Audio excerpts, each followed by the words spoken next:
Get some behind the scenes action here. That's cool. You'll see I'm easily entertained.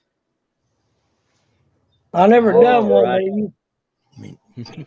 We are live. Welcome to the Bullock Experience. I am your host, Kelly Bullock, and today is Give Back Day. So for everybody that supported me on getting me up to 500 and more, and so here's two of them that's been in chat helping me out is Mr. Mike Sampson. We all call him Mr. Sampy. And then we got our newcomer to the community, Mr. Bugman. What's going on, fellas? Doing good. Hi, guys. Hey, real quick before we go, I just want to say, real catfishing. I think they took him to the ER this afternoon. Yes. Yeah. Okay, I'm glad you brought that. I was going to say that. Yeah, Mr. John Parker from Real Time Catfishing, guys. They just announced that he's in the ER right now. He's pretty sick right now. So yeah, definitely keep him in your all's prayers. Definitely. Okay.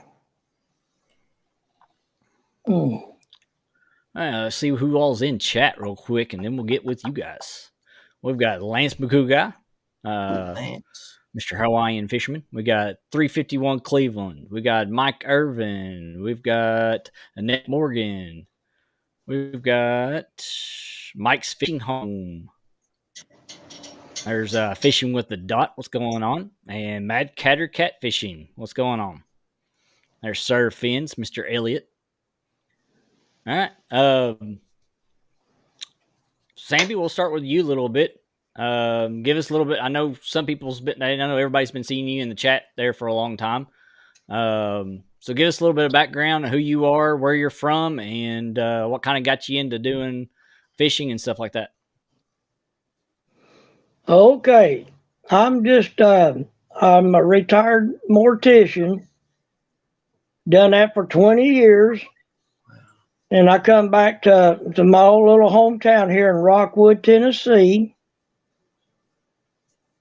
And been fishing on this Watts Bar Lake for a long time.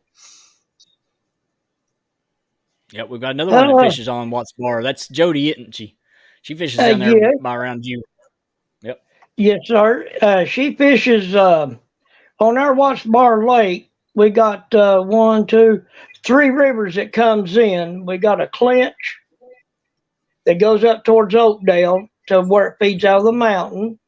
No, that's Emory, excuse me. Emory River.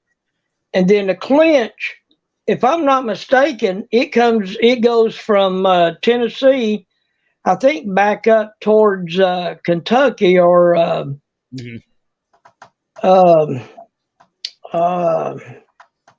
Caryville and Speedwell, back up in that area. Yeah.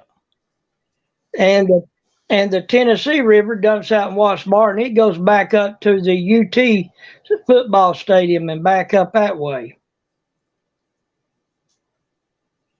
My little boat, I don't have much. I got a 12-gallon gas tank. I can't run too far, but I kind of stay here local and fish in the main channels and around a lot of humps we found is what I use fish around. Yeah. And I've seen some pictures. Sampy sent me some pictures I asked for, and he's got some nice big catfish he's caught down in that area. Well, them flatheads and blues I sent you, anywhere from 20 foot to 40 foot of water, that's about as deep as I'll go. Maybe 50. Yep. But it seemed like all my best luck comes within 40 feet deep around a river channel, creek channel, old river bed, and humps. But I never fished a log jam or nothing. I might have to try that. Yeah.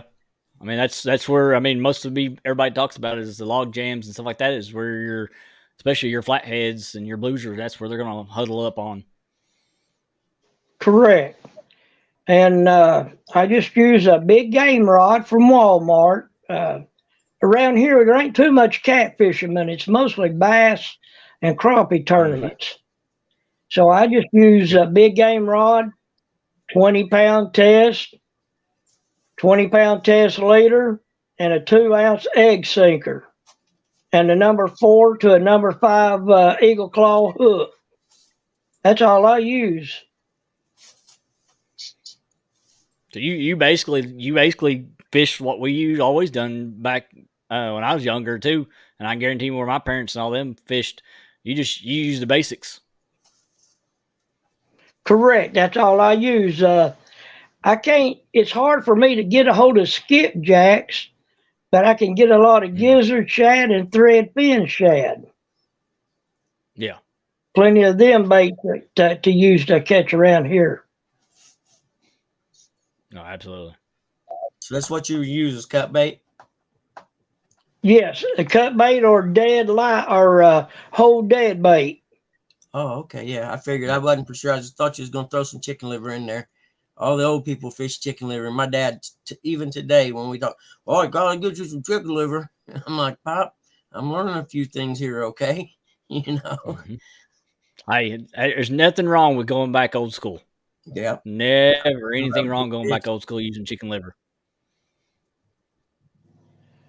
Right, now, back in the old day when I did it, I used to take panty hose or something and made me a little sock out of it and put them down in it and tie it off, put a hook through it and go fishing. Yep. All right, Bugman. Give us a little bit of background about you. I'd say the first time I ever went fishing, my dad's boss and them owned some land on the Ohio River, southwest of Madison, Indiana. And we had an old beater cabin cruiser down there. I don't know, 5, 6 years old. And they used to always catfish right there off the bank, you know. And so I'd always go, you know, usually they'd fish at night and they'd have a big campfire and stuff going on the bank there. And I always laughed because they tell about that I'd end up falling asleep by the campfire, you know, while they was fishing. Yeah. And then we had a boat up on the Salamone Reservoir as a kid, and we fished for crappie and bluegill and stuff. I never really fished for any catfish after that. You know, me and some buddies might go out to the little reservoir over here and throw some night crawlers out and hope, you know, 9 times out of 10 we'd catch carp. But they were fun to catch, you know. Oh yeah, absolutely. Give us a little background. Where are you fishing from? I live in Muncie, Indiana. It's about 47 miles northeast of Indianapolis. Mm-hmm. And I lived in Noblesville, just directly north of Indy, for about 20 some years. And White River runs right through. There's a great park with a paved trail and stuff. And I'd wade fish there and stuff and caught some catfish there. So I started studying the river on the maps because I found one place that I know there are catfish at. And then if you go north of there, there's a power plant. There's a dam before the power plant. I don't know why they built them. I'm sure there's a reason. And my son said him and his buddies was fishing south of that dam, and he caught a catfish as long as his leg, he said.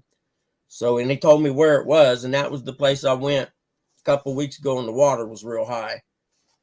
And I got Johnny Small Pepper. He said he's been to Muncie, Indiana, the Noblesville, about 30 times. Where he's been. Yeah. Muncie's not much. I didn't come back here by choice. It's my hometown. I grew up here, and in fact, same house I grew up in, my parents still live in. But Pop had cancer, and Mom been here since 8th grade. She wasn't gonna move. You know what I mean? And it probably wasn't right to even ask him to.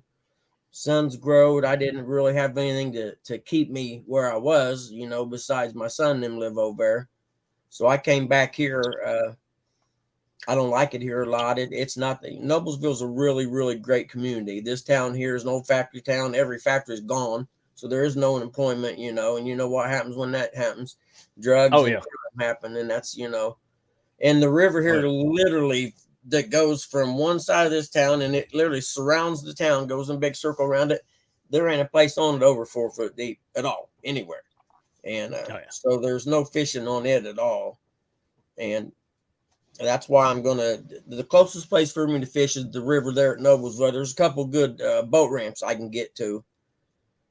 And then I've been talking to some people down Kentucky and Tennessee and stuff. I'm gonna come down there because I've never caught a big catfish. I've caught maybe a 5 or 6 pounder, and my goal is to catch one of them big catfish this year. And Oh yeah. but I also I want to take the things I've spent this winter learning and apply them to the river I'm talking about and see if I can find these catfish myself without electronics or anything like that. I'm old school. We've got a fish locator. All I want to know is water temperature and the depth. The other stuff trying to learn, I read that manual and set it down and I ain't even gonna bother with it. And you ever used Navionics? Yeah, I got that too. We've got a Lowrance or whatever. Dad picked up one of them. It's a 4X. It's not one of the big fancy ones, but I've floated that river a few times. Like, you float on inner tubes, you tie them all together with coolers of beer and stuff. We done that a bunch of times. Oh, and I sit in a few places. And I'm gonna try to apply what I've spent learning being in this community this winter and this summer. I'm gonna see if I can't locate fish myself. To catch those great big ones like y'all catch, I'm going to have to go down and have someone, hook me up on how to do that down there. I've never fished any water deeper than 20 foot. There's your invitation to go fish with J-Dog. J-Dog, I'm on. I guarantee me, you, and Lee go down there. And Jody, God bless her, she said I'd come down fish with her too. And that's right down where Sampy is. So we may end up having a little better there. Yep. But I've always been I want to try and learn it myself. And that way, if I do find I know there's flatheads in that river around there. I've seen video of a guy caught some, but he wouldn't show you where he was. Naturally, I don't blame him. But that'll be a pretty good accomplishment for me personally. If I can study that river and say, okay, this is where I think they're going to be. And I actually end up catching a decent size catfish there using the information I've gathered from everyone in this community. I think that'd be neat. That's my goal this year anyway. Oh yeah. And then I'm coming down to Big Mike's having that thing in May. I'm coming down to that. And that's going to be I was say they have the Mendota, which is up there closer to you, and around the same time. Oh yeah. I've already got it's like a big reserved. That area has big channel cats. Where's that at, I wonder? Up toward, I think, Indiana or somewhere around there, I think. On Ohio or something? Yeah, it's on its own little area up there. Oh, okay. Something that Mark, Catfish and Crappie, I think. Oh, okay. Those guys are up north of me. Yeah. I heard them talking about that. Oh. Yep. Right now, I'll be lucky if I get them all in this summer, to be honest with you. So I got to work a little bit. And in all this my trips are all depending on, my pop staying healthy and stuff. If something happens to him, then I'll be regulated to trying to squeeze a little bit of fishing in, locally. Like the White River over in Noblesville is about 40 minutes from me. And I will get out fishing some, but maybe not as much as I'd like to. Yeah. Madison, Wisconsin. That's where it's at. Oh, okay. I used to live outside of Green Bay for a couple of years. We were build a fiber optics network up there. Wisconsin's an awesome state. Yeah. I mean, that's May 12th. That's May 12th through the 15th. Thanks, Mad Cat, for that one. Yes, Abby? How far are you, Bugman, from Portsmouth, Ohio? I'd have to look on the map. You know what part of Ohio that's in? Not really. I just know that I went up there to a racetrack in Portsmouth, and there's I don't know if it's Kentucky Lake. It runs not far behind the racetrack. Yep, I know where you're talking about then, that area. See, and then there's the other thing, there's land between the lakes, too, in Kentucky. Yep. Right. I was at Fort Campbell. That's about 6 hours west of me. Yep, I was at Fort Campbell and went crappie fishing there when I was in the service. I didn't get to see much of it because we didn't really know where we was going. We just found a place, a bridge area, and fish for crappie. Mm-hmm. And then Lake Cumberland, from Kentucky, is I've not been far there. from either one of us. Yep, I've been But to Cumberland. That's where I'm at. Is that where you're at? Yeah, we stayed on the That's where I'm houseboat at. there when I was a It's kid just in one my time. backyard, basically. Oh, Yeah, really? it's just in my backyard. Yeah. And then my best friend, his mom and dad and his family's all from over in the Jamestown area. So I've been down there a few times. Yeah. That's about a 2.5 hour drive from here up there to see Kelly and up there at Jamestown. Yeah. Yeah. Yeah, you're only Sampy, you're only really about an hour drive from me. Well, yeah, that's You're about true. an hour and a Yeah, half drive. You're about an hour and a half drive from me. Yeah. yeah, because Jamestown's straight another down hour drive. 27. You Yep. know, Right. I'll be honest with you, this community kind of saved my life this year because I've been here at Mom and Them's about 6 years, and I'm too old now to shape to race dirt bikes anymore. I go riding, but if you ever raced or competed in anything, you know, going out and just playing and stuff like that, it ain't the same, and you just don't get the same kick out of it, you know. So I went out play riding and stuff, and I can't do it. It don't do it for me. And so I literally been here doing nothing for a long time, you know, taking care of the parents, taking care of the yard, that kind of crap. But other than that, doing nothing. And best thing that's happened to me in a long time is finding this community and the people in it. Because I mean, that trip down to the CatCon, that's the first out of town trip I took 3 or 4 years. And at least my doctor's real happy because I was telling her about the plans I got. I would go to the doctor at the VA, and she's real stoked that I'm actually, you know, making plans to do stuff.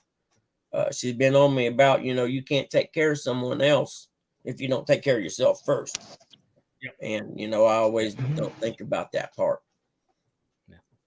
And we got a few other people that's jumped in here. We got Joyce Stewart. J-Dog Gone Fishing. What's going on, man? We got Backlash. We got Scott Swift. Mike Irvin's jumped in. Uncle Lou's jumped in there. Brian B. Catfishing. What's going on, Brian B? What's going on, buddy? Brian B. Yeah, Johnny Small Pepper. We've got 18 wonderful people in here. Awesome. Awesome. Everybody make sure you hit the thumbs up. Make sure you share it out. And also make sure you go over there and give Bugman some love and Sampy some love. Yeah. If you want to in here supporting us, email me. Yep. I'm making a list. I got about 15 people on the list. And when I get done making it, I'm just going to make one trip to the post office because that's easier. I literally have I got a Word program, and I just copy and paste their address from it into the page there. And then eventually I figure at 25 or so, then I'll go ahead and make a trip over, stop and buy some envelopes. Yeah, Joy says that land between the lakes and Fort Campbell and Cumberland are all my stopping grounds. Well, Joy, oh really? Yeah, yeah. I've been here my entire life. This is where I was born and raised, right here. Yep. What is it? Land between the lakes and what was south of Fort Campbell there? Clarksville, is that right? Yeah, Clarksville, Tennessee. There's Danny Stone Outdoors. He said home from work, and there's my buddy Bugman. I'm going over and fish with him for sure. That's the one trip that if I don't get to make any other ones, I'm going over to fish with Danny. His enthusiasm is intoxicating. I mean, if you can't get fired up, go fishing, watching him, then you probably ought to find something else to do. Oh, absolutely. Yeah, absolutely. There's Small Town Outdoors. What's going on, buddy? So, Sampy, what you got? You got any plans? You got any plans to fishing this year? Yes, we got a storm coming in here about around midnight, and thunderstorm, the high winds up until about 6 o'clock tomorrow evening. I need to get the boat out and grease it, change the lower unit oil, check the tires, grease the burns, all that stuff, and get it ready. Yeah, absolutely. And put new line on the fishing reels. Only thing I use is all open face and one bait caster. I guess I'm just the old school, just the basic type. I'm not downing nothing or because around here it ain't that much, what do you call it? Like a catfish. There ain't too Competition. many people. Right. There's not a lot of them that fish for them. Mm-hmm. So I'm just the old basic man. That's all I use. Now, are we expecting any videos or anything coming up from you for your channel? I don't know. I'm going to have to maybe talk to you or somebody. Okay. I got to figure out how to do that. Okay. We'll work on it. And so I can at least do some live stream or film it on if my phone will let me, I got a recorder and I can record it. Yep. And then just upload it later. Yeah, that's what I'm going to do. Yeah. Yeah, we'll work on you. Oh, okay. Yeah, we'll help so, you. Yeah, definitely. That's what we're here for. Well, good. Thank you. And I'm going to try my best. And I want to say one shout out. If you don't care, I'll say one big shout out to Creole Catfishing. I got his hat. Nice. I like that collar too. Oh yeah. And go ahead. I'm sorry. Go ahead. Bugman, you got any big plans for any upcoming videos, lives? Well, I think what I'm going to do when I first start on the river with the boat, I've never boated on the river with a motor or anything, so I'm just going to, I'm actually going to tape it first. That's fine. Just for embarrassment purposes, because and if nothing bad happens, I'll show it all because I don't really care. You know, I'm old. I can laugh at myself. So, but my goal is I'd like to document the fact that I studied this river and maybe overdub some commentary with it and say, hey, you know, this was a spot I'd seen 10 years ago or whatever, and I thought there might be fish here. Then after I spent the winter listening to these people that have knowledge, that I actually was right to begin with, and I went there and it was fruitful. It's like my dad wanted to buy these. We fished these same little strip pits in Southern Indiana for bluegill for 40 years. Okay. Yeah. I've always fished by knowledge of fishing in the bank. Okay. I read the terrain and I'm like, okay, I think the bluegill are going to be here. And I go there. And if they're not there, then I, keep searching. And I kind of like that, way of fishing. As far, I see all this fancy electronics and they go around and they mark and Dad had me marking fish at the lake. And I'm like, Pop, how you know they make catfish? Or I know that ain't a big school of crappie. And it was just an old hummingbird. This is 15 years ago or so. Mm-hmm. And I'm like, I fished this lake enough, Dad. I watched that tree fall 5 years ago, and I guarantee you there's bluegill ain't on the other side of it. So all we got to do is anchor out here and cast into it, Yep. And like he talked about old school stuff. I like that old school way of let me see if I can figure out where they're at and try it. And if they are, then heck yeah, I feel it as an accomplishment. Yeah. It's just like, I think, 2 weeks ago, I think. Is it 2 weeks ago? I think I went out. Yeah. 2 weeks ago, I went out on a boat with a buddy of mine, which is actually J-Dog's brother and uncle. Which y'all probably seen that little video of me talking with Jimmy and Ralph on there about getting the lines tangled up. But we actually trolled a lot of the river that I always talk about. Or actually creek. We call it a creek because that's what its name is. But it looks like a big river.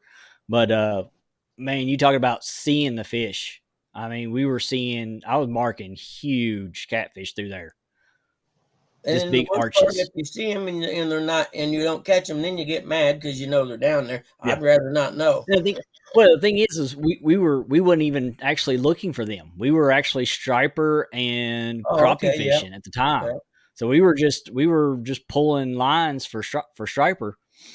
But I was sitting there watching the fish finder, and you can just see the spots that me and Creo sat down one day while he did a live, and he pulled up my creek there, and we were looking at spots, and those spots that we pulled out, those were the spots that we were marking big catfish marks.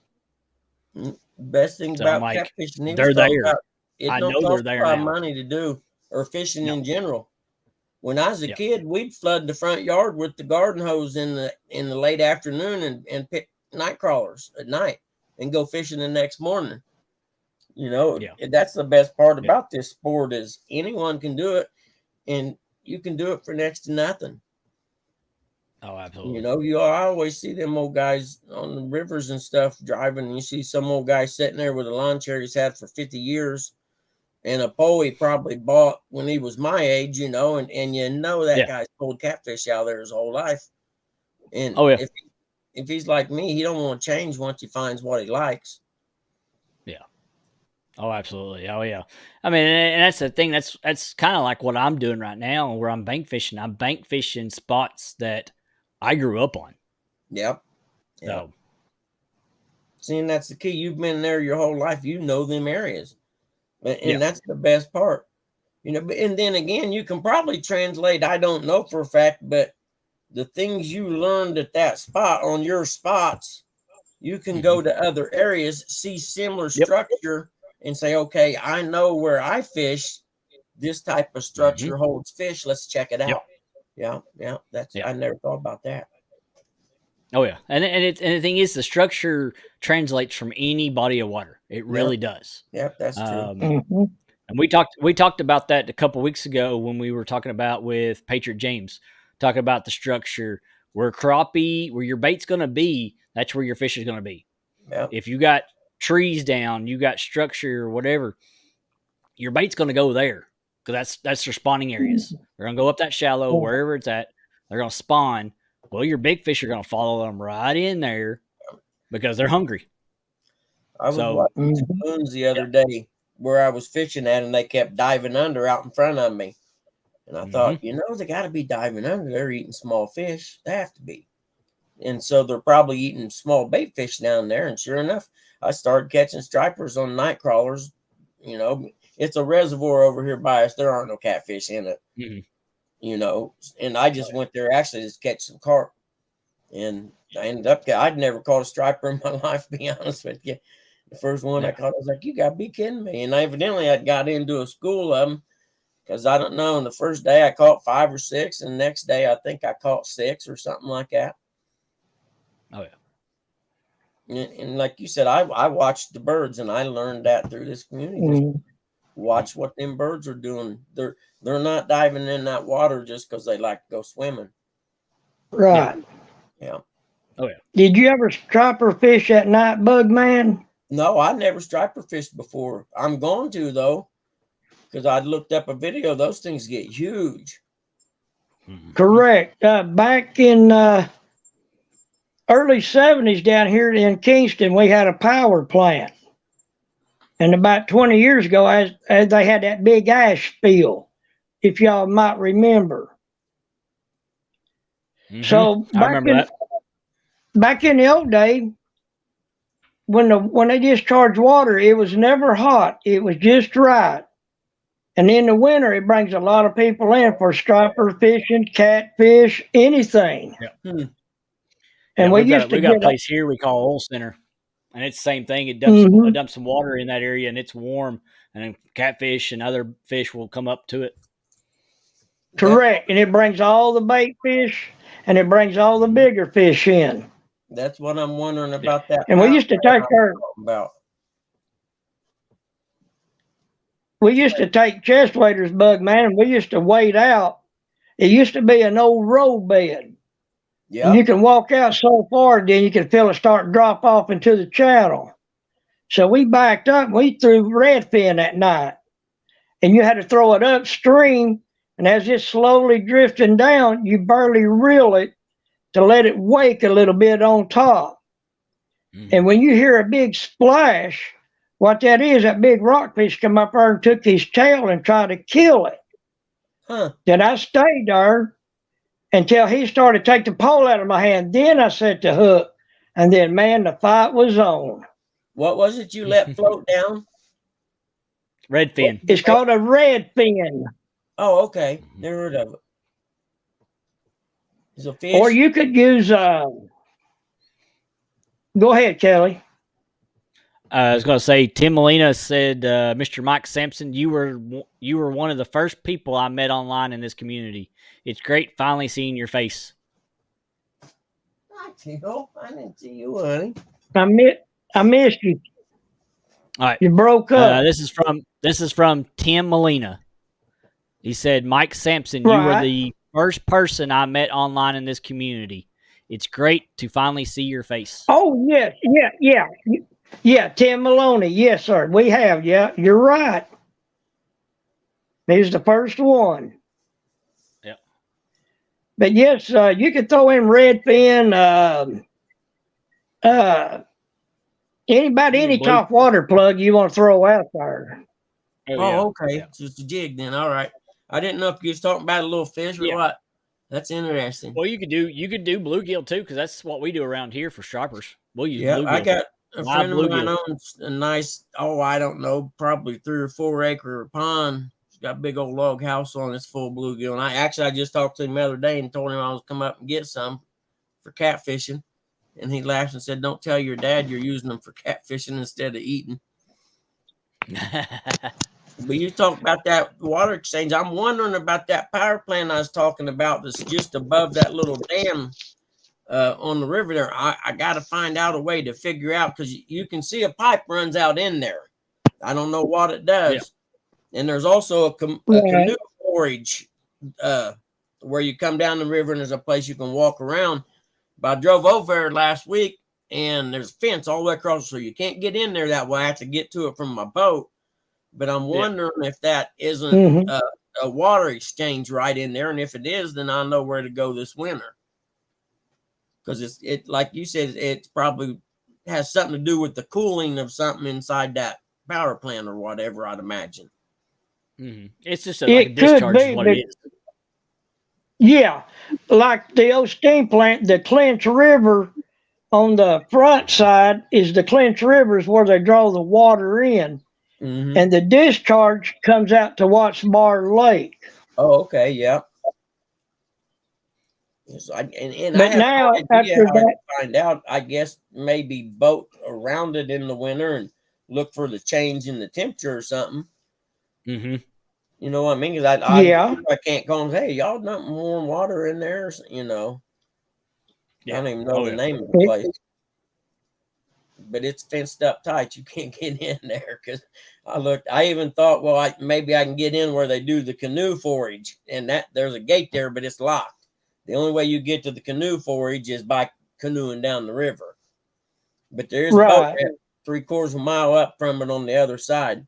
And the river's real wide right there. It's probably, I'll bet it's 100 yards wide. And for White River, that's pretty good up here. But it ain't real deep. It may be 6-10 foot deep at the most. But there's holes going back up the other way. It meanders around there 2 or 3 miles. And this summer I'm planning on going up there and boating up and then just floating back with the trolling motor and, you know, checking the depth and looking for holes and stuff like that during the daytime. There you go. I tell you another little secret. It won't help all the time. Is during the winter when the lake's way down, trying to get out and cruise the lake and look along the bank, the secondary points, the first point. Yep. Stuff like that. Now, the reservoirs up here north of me, they actually drain them down in the wintertime to the original channel. And you can, and it's like they're just talking about, I've done that before looking for points for crappie fishing. We drive up there in wintertime and drive around the lake. You know, it's probably, by y'all standards, it ain't big, but it's probably 13, 14 miles long, I imagine. And you can drive all around different places. And we just happened to stumble across it one time, headed up that way for something. And I was like, my God, they drained that whole lake down. And so on the way back, we drove around looking at the terrain and stuff. I was more looking at, we had an old cabin cruiser there, and I was looking at what we were boating it over. There's an old 1956 Chris Craft wood cabin cruiser. And it's kind of nice to know you're not going to boat over and it's going to rip the bottom out of it. No. Yeah. Them are nice boats back then and still are. Yeah. I wish we'd have never sold it, to be honest with you. I had a chance to keep it. Mom and Dad was getting too old, but I didn't have nowhere to store it. And the wood was in awesome shape on this old boat. And this would have been in the mid-90s probably. You know, and it was so well taken care of, this old boat was. It was dandy. And it just, I mean, people would pull up and talk to you on the lake with it, you know. You'd be out in the cove, or some people make a point of coming by just to ask you about it. Because it was all original. Correct. All original wood and beds and everything in it. In fact, I lived on it. That bow and rest of the wood looked like cherry. It's Yeah. so glossy red, beautiful. Yep. And then the whole flat back part was just so beautiful. Because it went, you know, flat and then straight down in the back. And I forget how wide it was. It was probably 10, 11 foot wide, maybe. I think it was a big boat. Right. And, I lived on it in the summers when I was in high school and worked at the marina. It was a horrible time in my life. I can't lie. Yeah. Mom and Dad would be there. Oh, it was fun. fun. Mom and Dad would be there on the weekends, and then they'd leave on Sunday, and I'd be there all week by myself, work at the marina and stay on the boat. There you go. It's a lot cheaper, I believe, to live on the boat it is at the house. Oh, I was in high school, and there was a beach area. I'm telling you, it was horrible. I hated it. It was the worst time of my life. I was young and crazy back then. I'm not gonna lie. I had a lot of fun. I know what you're talking about. Yeah, I wasn't near as fat as I am now either. But we used to sit out on that. Talking about living on a houseboat. I don't know if it'd be feasible now with all the gas prices. Oh, you'd never be able to leave the pier. That's true. No. Can you imagine trying to fill one of them up right now? Especially if you filled it up at the marina's price. I know what it takes to fill up a semi truck, so I can just imagine. Yeah, it'd be about the same. Right. Only add another $1 to the gallon because you're filling it up at the marina. Yeah. Right. Oh yeah. I was the guy that filled the boats up. And then we'd sit there at night and catch a big old carp right off of the marina, because the old guy that owned the marina, he'd take the stale bread, just couldn't sell no more, and throw it out there. And nobody knew this. But you'd go out there at night, literally take a piece of bread, squeeze it between the hook, and just throw it out there, and it'd hit top water, and it would be there 10 seconds, and bam, it'd be gone. Yeah. Yeah. I'd bet people money. I'll bet you I cast out there and catch fish in less than 2 minutes. No, I'll bet you $5 I can. And I'll just use a pin. And sometimes you mess with it. I won't even use anything on the hook, you know. So then you throw 3 or 4 pieces of bread out there, cast past them, and snag one coming back. Yeah, it was a lot of fun there. And I didn't do it at the time. And I look back now, there was this old man had his pontoon. The only time he'd ever started was when he put it in the spring, and when he took it out in the fall, and he had the last spot on one of the piers, right? Well, he would sit out there and crappie fish, and this was a pretty deep area in the lake. It was probably 30 feet, I'd say. Well, he'd sit out there and catch crappie in the day, and he'd flame and just throw the carcass overboard. And he'd do this every day of the week. And I got thinking, man, I bet you catfish came in there and fed the beat heck right below that boat. But, you know, I never thought about it back then. Right. But you know, I bet you money there was fish in there eating. Oh, yeah, absolutely. He'd sit there and he would sip on a little glass of moonshine every day, a little bit bigger than a shot glass. He's an old retired guy. His wife died. That's all he done. Put the boat in and come out there every day and sit there and listen to country music and crappie fish. There ain't nothing wrong with that. No, I was going to say, little did I know that'll probably be me in about 10 years. Now, them were the good old days back in. I know what you mean. Yeah. Sit out there on the houseboat, go up and down the lake, tie off to a tree or anchor down in a cove, and just enjoy life. Yeah. No TV. In Indiana, the 500's blacked out, right? It always has been. And every year of my life, I would be on a boat somewhere listening to the Indy 500 and listen to the start especially. And still to this day, I'll sit in a lawn chair somewhere and listen to the start of that race. I never miss it. And I moved up to Wisconsin. I said I lived outside of Green Bay doing fiber stuff, and it was on TV there. Well, I'd go fishing at the lake and sit on the bank of the lake and listen to it on the radio, just because I'd always done it. And like you There said, you go. just simple, easy, good, fun times. We didn't have no money. We Yeah, couldn't buy piss in. that's true. Yep. We spent more time keeping that boat from leaking than we did anything. I mean, you own no boat like that. It's a labor of love. Oh, Yes, it is. Yeah, you're bringing it home every year and putting it in a big barn somewhere and stripping it. Right, right. We've got a few more people that's jumped in here. Let's say hello to some of them. We got Miss Amy Evans, the Catfish rookie. We got Avid. We've got Fishing with the Squirrel. We got J Fox Hunter, Rustic Outdoors. Miss Tanya Hollis is in the house. Miss Queen I Catfishing. think that's a new one for me. Yeah, that's Dominic's wife there, Hollis. We got Miss Melissa from the Boar's Nest. We got Jello's in the house. Jello. Mike Fishing Home. Appreciate you dropping all the links there, buddy. Appreciate that very, very much. He did drop your all's link, and I think last time I looked, Sampy, you had up to 10 people on your channel already. So they're gonna wait. They're gonna look for some content. So we'll definitely help you out with that one. Okay, thank you. Come up here. Well, thank everybody. Thank you. Yeah. Let's see. We got anybody else that I missed coming 22 in? people. What a wonderful number. Yeah, we've got you. We got you on the road to 200 there, Bugman. Oh, really? I have no idea, man. If I never look, I guess I need to. Yeah, last I checked, I think I had 80 something. That's awesome, guys. I appreciate that. And like I said, I say it again. My email's in my thing. If you want a sticker, they're free. Send me an email. My postman's gonna freak out when I fill the mailbox full of these envelopes. You know, I'm gonna need one because just like I said, send me an email. I've seen that monster good back there.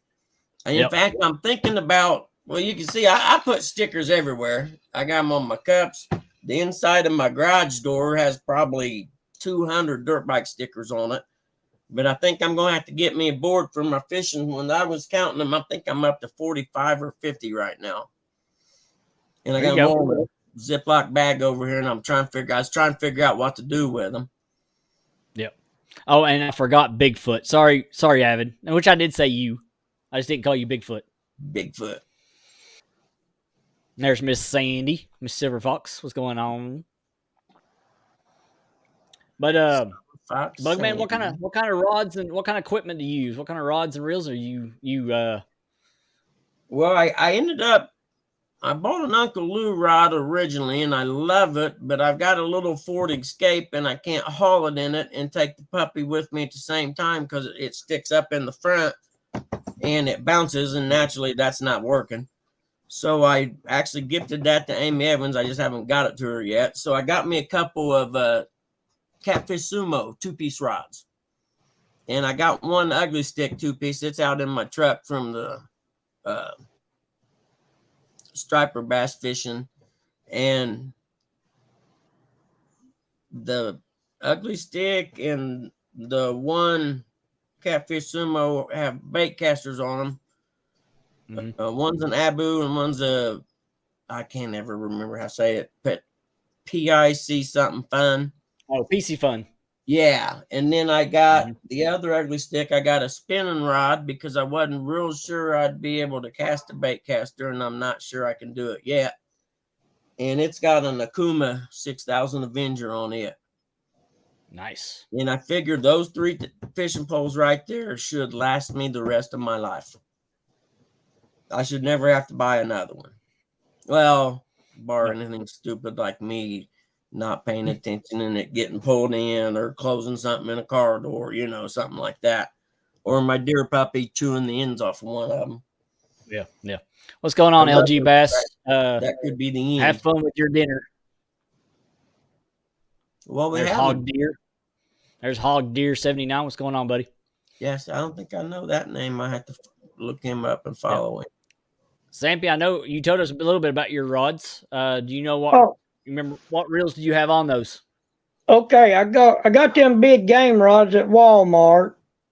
Mm-hmm. They're medium to heavy action rods. If I pronounce it right, it's a spinning reel I get from there. It's called Alpha Reel, Mm-hmm. and I used a big game trilene 20-pound test line and 2-ounce sinkers, egg sinkers. That's about all I use. But that's why I'm learning from other people like you and Bugman and Creo and Avid and everybody else. I need to broaden what little I know. I need to broaden it out a little more. Uh, I like the old style, but I just need to move on and try something different and better. Well, I mean, if the old here's my advice: if the old school works for you, don't change it.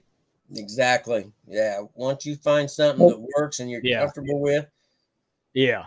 I honestly, the fish that I've seen you pick up, I wouldn't change it. If they're working for you to get those big of fish, I wouldn't change it one bit. Okay, I won't. I just anchored down, and I may stay there a couple of hours. I don't get a bite. I'm moving. My wife says, "Well, what's wrong?" I said, "Well, we caught a few here, and they moved on." So I said, "We got to go recate more fish." Yep. So I got 3 places where I can unload, and I got almost 10 spots per hole where I unload at. Yeah, that's awesome. So I say, well, we're going to go hole hopping. We'll try here a couple hours. We'll go to the other place for a couple hours till we get back on more fish. Hey, quit. No. But yeah, I wouldn't. If the old school way you set ups you're using, catching those big fish that I've seen in those pictures, there ain't no need to change. Mm-hmm. Now change is going to change it up, and you may not catch anything. Well, that's true.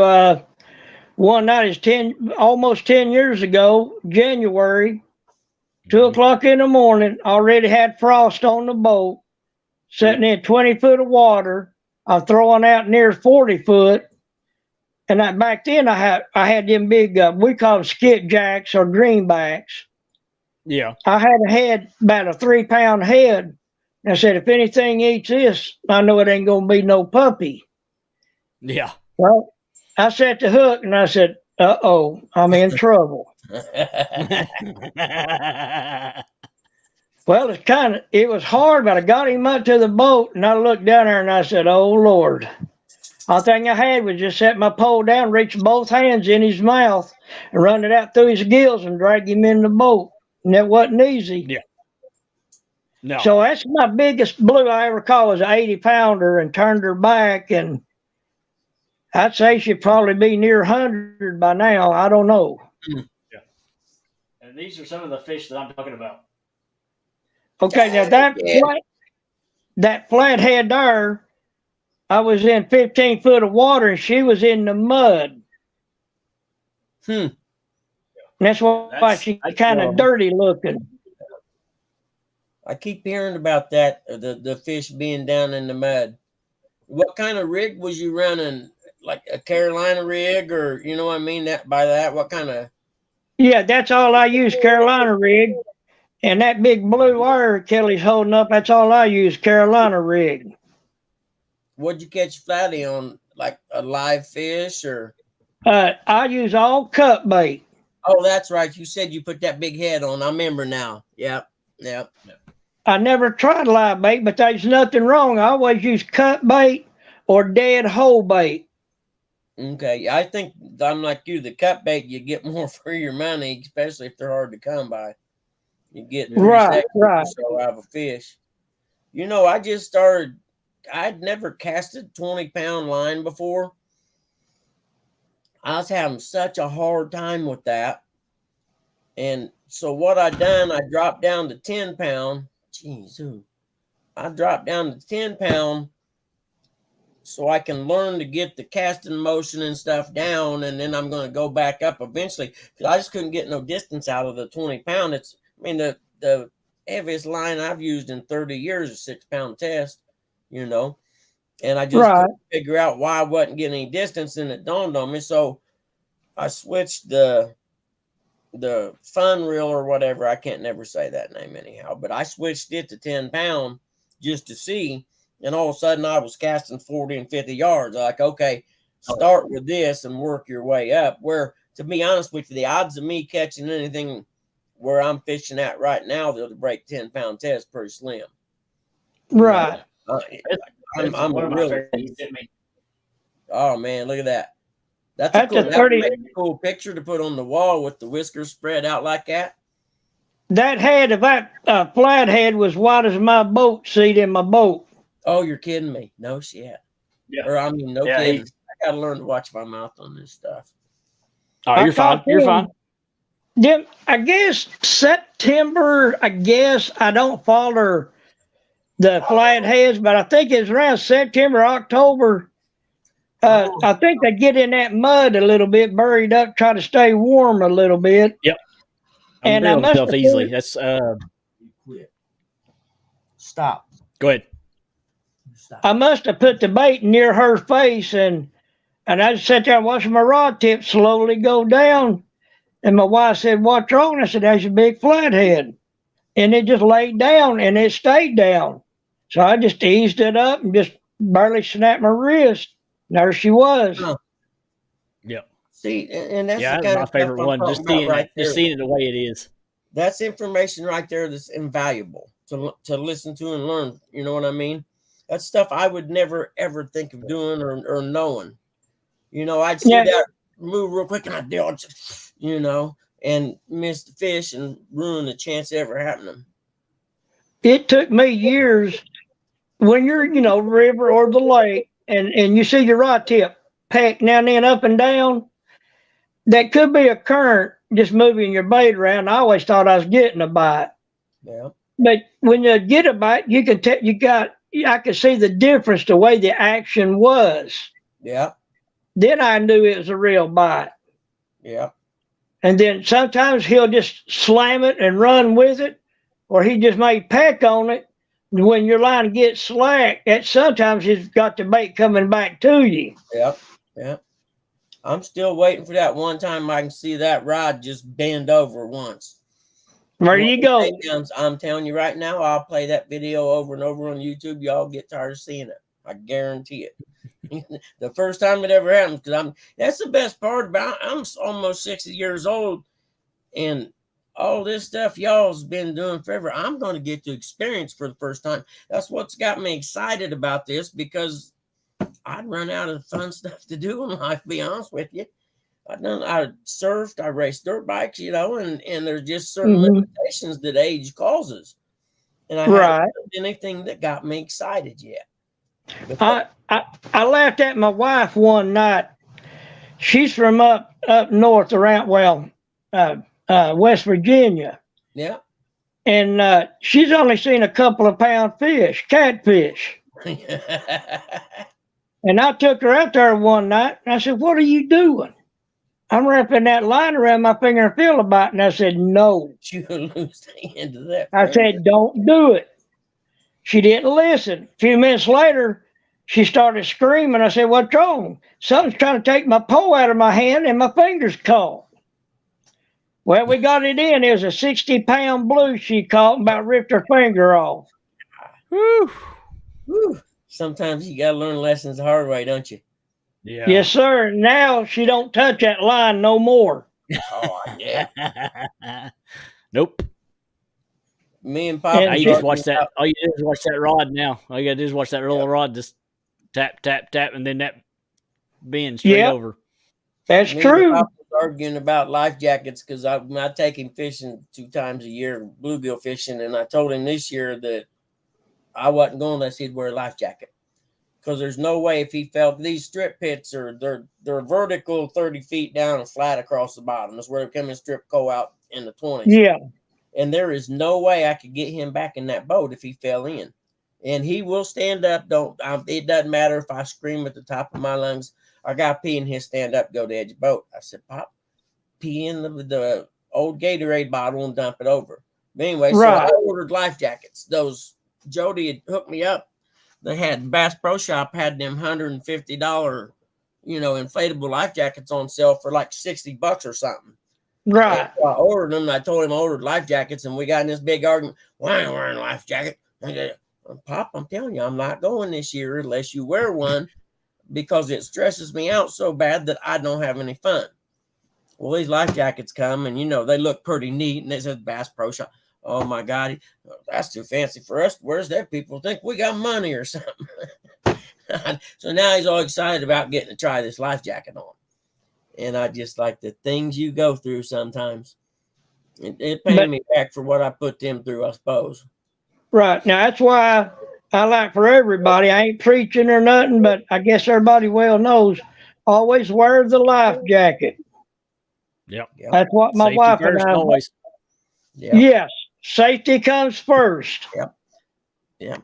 Well, Pop said, I'm a good swimmer. I said, Pop, that doesn't matter. You're 84 years old. You're not swimming 40 yards to the bank. There is no way I can lift you into that boat. Right. I just don't have the body strength to do it anymore. And he fell out. Fortunately, we were at the boat ramp last summer, the second time we went, and he fell out of the boat, but it was only about 2 feet deep. Thank God. He skinned his elbow up a little bit. Right. I told him, I said, Pop, what if we were sitting out there in 30 feet of water? What would I have done? Yeah. And to be honest with you, this probably be our last year, because his health's starting to go, his mind's starting to slip. And that's why I made sure I got the first week in May and the first week in September. They should be pretty good up here temperature wise, and the fish hitting. Right. So I'm trying my best to make it as good as possible as it could be, Right. So he can have fun and enjoy it. Yeah. Well, we go now, and be honest with you, we'll get up and have breakfast, and we never usually hit the lake till probably 5 in the evening, because he can only sit out there for a couple hours. He gets tired now. Right. And, so we get some of the good evening hit, and the rest of the time, he usually gets up, and after breakfast, he goes, takes a nap. He sleeps a lot now, and it bothers him. I'm like, Dad, you're 84 years old. Do you realize there's 84-year-old men that can't get out of bed right now? You're fortunate enough. He went out and was raking leaves and stuff up yesterday, and then today complaining about his back hurting. I'm like, hey, as long as they're able, I'm 62, and if the good Lord's let me up to 70s and 80s, and if I can get out and do something, I'm going to keep me busy. Yep. But if not, it seems like I'm just going to throw the towel in, and that's it. Yep. That's what he's afraid of too. Winter times are getting real hard on him, because he can't get out. Yes. Any other time, the summertime, he's out tinkering in the backyard. He's got his little pooper scooper and the rake, and he goes around, picks up the dog poop every day. That's his ritual. And then I bought him a new riding lawnmower last spring, because he likes to mow. Well, good. Yeah, so the second time he drove it, he tore the thing off the side of it. I just laughed. I'm like, well, I tore that up. I'm like, well, yeah, Pop, I knew that was going to happen. Come on, get up here for a little bit. Say hi, and then you got to go. Yeah, I think Melissa was asking, is that Willow? Yep, that's my culprit that wakes me up on a daily basis at 5 o'clock and 4 o'clock every morning. She's trying to get me to let her out of the room again, but she's been in and out twice. Okay, now you go. That's it. Get out of here. It ain't happening no more. Yeah, talk about that life vest. If I'm not mistaken, you got a little cord you got to pull, and it will inflate. You're not going to believe this. I got to looking at it, and the tag said 35 auto. So I was reading the book. It's got the rip cord, but it's evidently got a sensor in it that if it hits the water and goes under, it automatically inflates. Oh, good. That's even better. Yeah, I had no idea. And I'm like, that's my first thought. Well, I'm going to end up in the water with him because he's not going to be able to get that cord. You know, if Right. he did fall in, I'm going in also. And I'm going to have to pull the cord for him. But I couldn't believe it. I read it and I had to read it twice to make sure I understood what it was saying. I don't know how it does it. If I'm not mistaken, somebody out in the audience or in chat line, correct me if I'm wrong. I think there's a new one at Bass Pro Shop. I think it's a belt you wrap around you. Huh. And I think you pull a cord or something and it inflates instead of wearing that the flat type, life jacket. Remember, they used to have them ski vests when I was a kid, the rubber ones. They were white and they went around your waist, white foam. Yeah. Yep. Back Yes. in the 70s. Yep. Well, I'm not going to tell him about that because I already bought these. They're laying in there on the chair. I'm not buying another one. And it's one of them. Yeah, there's two different kinds, like the ones like Creo and a few of them where it's just the flat ones. It's either a rip cord pull or they're if they feel water on them, they'll inflate. Which the only problem with those is if the water splashes up on you, it's done. It's already inflated. No, you froze. That's the only downfall to that. Yep, that's what for instance, like when he fell out of the boat last year at the boat ramp and he got wet, it would have inflated. Yeah, I thought about that too. Yep. And I think what I'm going to do is you order the recharge kit or whatever. If it happens to inflate, you got to, put that on. I think I'm going to order 2 of them and just keep them on the boat. Yep. And then I was wondering if it did inflate, could you still wear it all day? I don't know. I have to read about it. You probably could. I don't see why you couldn't. Yeah, I assume it would hold its air. Right. Yeah, I say I don't know how long it would hold its air if it actually keeps on holding its air. I don't know. They talk about the little CO2 cartridges that inflates it. Mm-hmm. Those ones you get are about that big. This thing's that long. It's that long. I was like, that's a bomb, Grady. You can make a bomb out of this thing. Yeah, those are the. They used to use the ones that we use for like paintball guns and stuff, the little CO2 cartridges. But now they use the little longer cylinders now for those.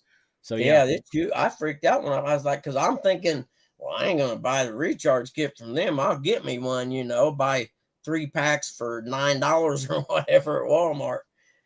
Yeah, but I was wondering the same thing about if it gets, and I wonder how wet it has to get before it inflates. Because. For instance, if you catch a great big hog fish and you're picking it up and you're getting it on your waist and holding it, and so I got to read about it. I just read the first half of the book or so, and then I had to go to the store or to the drugstore and pick up mom and dad's medicines. But technology is amazing, isn't it? Oh yeah, what's going on, Ace and Carmel? Welcome in. Hey, Carmel, how are you? And the best I can tell, they got a diagram of where the little cartridge goes in there and stuff. And there's something, I forget what they called it, but I think it's a sensor. And when it gets wet, I think is what does it. I don't know for sure. Yeah. But it goes I think so it is. I think it's just a sensor that's in it. And I mean, it depends on where that sensor's at. Right. And it's got to be in that firing mechanism right there. Because it's a pretty complicated little contraption if you look at it. I mean, it ain't. You would think that they would make it to where it don't just go off because of just a little bit of a water. Yeah, I would think so too. I would think it has to get, pretty submerged. Yeah. In fact, I think I'm going to YouTube that when we're done tonight and find. Let's face it, anything you need to know, you can find out. You need to change like Jello said, there's got to be a video out there on YouTube somewhere about it. Yeah, you got to change the brakes on a 72 Toyota. Somebody's made a video of it. I guarantee it. Yeah. How do you think we did a lot of my maintenance on my car I used to have because nobody around here would work on it, so I had to YouTube everything on it. Hell, I couldn't afford definitely not driving all the way to Louisville just to have it worked on. Yeah, 2 kids in high school driving clunkers. There's no way I could afford. I mean, me and the guy at the AutoZone was on first name basis, Oh, they all knew me. Yep, AutoZone, Advance, O'Reilly's, they all knew me. I love working on cars and stuff like that. I always have. I keep telling telling Pop he's so many years he always would make it or jerry rig it or whatever, a tool. And I keep telling him, Pop, every tool you need to do, anything you need to do is in that garage, in that toolbox. I guarantee it. Because I had to build a garage when I moved here because they didn't have a garage. I had to have it for my motorcycles. And I brought my tools over. And I ain't never worked on a car for money or nothing. I just like to have tools. Right. We got Ace having funny jokes here. He says, "Anyone got a fly swatter? We got a bug in here." Hey, she come on over and bring me a fly swatter. Did you ever see the movie The Fly? Yeah. That was made around Bugman. That's right. I wrote that. There you go. That's a good story. Yep. Yeah, that fly swatter ain't gonna work on Bugman. No. He'll eat the fly swatter and the person holding the fly swatter. Now you see why I want to go fishing with Danny Stone, don't you? We both like to talk. We'll There have a you good go. time. Yep. Hey, it's just like Melissa said that having you both up here has actually been good. I mean, we've already been an hour into it, and it don't even seem like it. Oh, you're kidding me? Yeah. No. Well, like the things, and just tonight I learned things about fishing just by sitting here talking and listening to the thing about the flathead picking it up and holding it or whatever. Mm-hmm. And they will. It's not like a blue or cat where they'll take off and run with it. It's just they'll grab it and then they'll just sit there. I don't even think I've ever seen a flathead, to be honest with you, not in person. I've seen a blue cat before. And then when I was a kid, and I can't remember the name of the catfish, but it's got kind of a hump head or something. And it had got hit by a barge prop or something, and it washed up on shore. It was huge. You know what I'm talking about? It might be a big old blue where it got hit in the head, probably. No, it had kind of I forget what a spoonbill or a bill something. Oh, a spoonbill. Yeah. Yeah, spoonbill. Yeah. Huge. Yeah. Huge. Oh, yeah. They can get huge, yes. Yeah. I remember because we were poking it with a stick. And it was bigger than me. I mean, I was like 6 years old or something, but it was the biggest thing out there. And I thought to myself, you mean that's swimming around in that river? I've been swimming in that since I was 5 years old. Well, I've been swimming in ours down here, and we've got gar. Oh, It don't bother us none. Not one did we ever have an accident of a gar or anything like that get a hold of a person. Never. No. When I was a kid, they'd put a life jacket on me and they'd tie a nylon ski rope to the edge of the dock there, and I could jump in and it would float me around to the shore because the current was so strong I couldn't play out there, but it would float me away. Yeah. You do that now, I'm pretty sure my parents would go to jail. Yeah. Yeah. If my uncle did what he did when I first learned how to swim, yeah, he'd definitely go to jail. Guaranteed. We were out on pontoon, and he goes, "You want to learn how to swim?" I said, "Sure." You know what he done? Chuck. Yep. He just chucked me off the thing and said, "Here you go," without a life jacket. Said, "Swim." So I think the first time I realized I could swim, I jumped off my dad's boss had a 2-story houseboat, and we'd always jump off the top of it, and my life jacket came off when I hit the water. And it was one of them learn to swim real quick situations.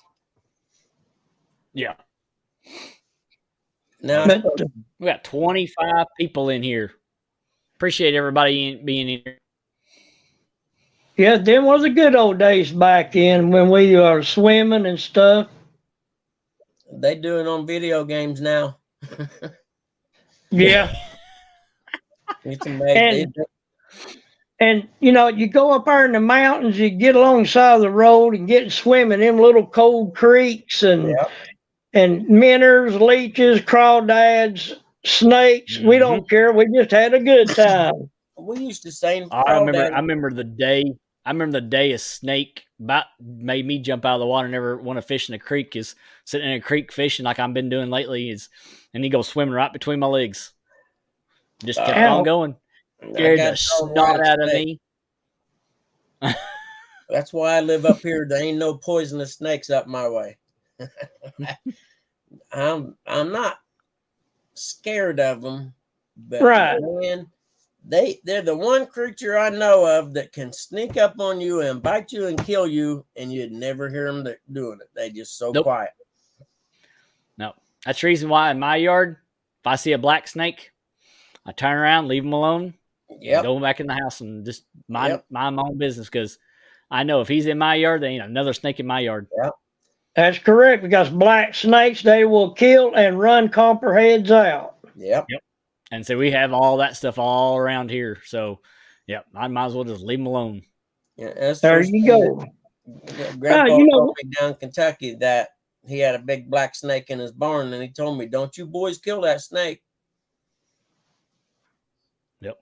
No, I don't know if this is true or not, but this is my theory. You take Watts Bar Dam, Melton Hill Dam, Kentucky, wherever, on the discharge where all that water comes out, I believe there's a Volkswagen cat laying there somewhere. Because you figure the water temperature all year round is perfect. And you got crevice holes in them big rocks. And he's got plenty of bait, water temperature, oxygen. Why should he get out of there and roam up and down the main lake when I could sit right there? Yeah, and never move. And I believe, I could be wrong, but I believe there's a big old Volkswagen laying around here somewhere. I've always heard it about Cumberland Lake. That I've heard that my entire life, that there's a Volkswagen size beast of a fish sitting in the bottom of our lake. Correct. No matter where you go. I wonder how big they can Everybody knows about it. Yeah, I wonder how big they could actually get. And like you're talking about, the perfect environment where it never has to move, the food comes to it. Right. And there ain't nobody fishing for it right in them areas. I just wonder how big one could actually get. That's a good question. I believe the world record, correct me if I'm wrong, 4 years ago, out of Bugs Island in Virginia, I think weighed in 144, 145. Yeah, over there, they're somebody. So that's the state record there. Yeah. A state of world record. I know it was a monster. Oh yeah. Some people are better off not knowing in there anyway. True, but I mean, there's spots. People don't realize there's spots in Lake Cumberland. It's 190 something feet deep. Yeah, and it's pitch black. I mean, there's no telling what's sitting at the bottom of 190 feet deep of water. Yeah. Nobody's been down there. There's and people don't realize we actually have a town that's actually underwater. Yeah. Burnside, city of Burnside, the old Burnside's underwater. So there's still structures down there. There's no telling what's living in those structures. Yeah. I need to I was up by that way not long ago, up our Burnside racetrack. LG Bass said 143 pounds. Yeah, and that's Kerr Lake. Yep. Yeah, it's on Kerr Lake. Yes. I'd say around here in our neck of the woods, I wouldn't doubt it. We may have 120 something, maybe 130 pounder laying here.